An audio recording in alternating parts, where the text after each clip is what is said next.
Oke, selamat siang teman-teman. Ketemu lagi dengan channel Pelaut Bapontar, pelaut yang suka jalan-jalan. Sekarang saya ada di selat ini, Selat Johor ini.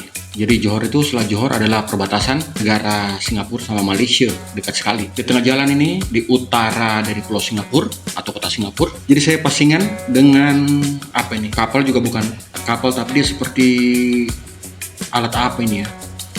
Alat pengeboran.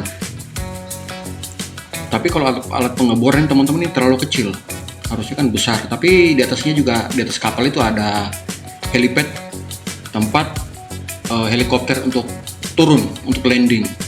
Nah ya, jadi alat ini seperti alat apa? Ditarik oleh dua takbut.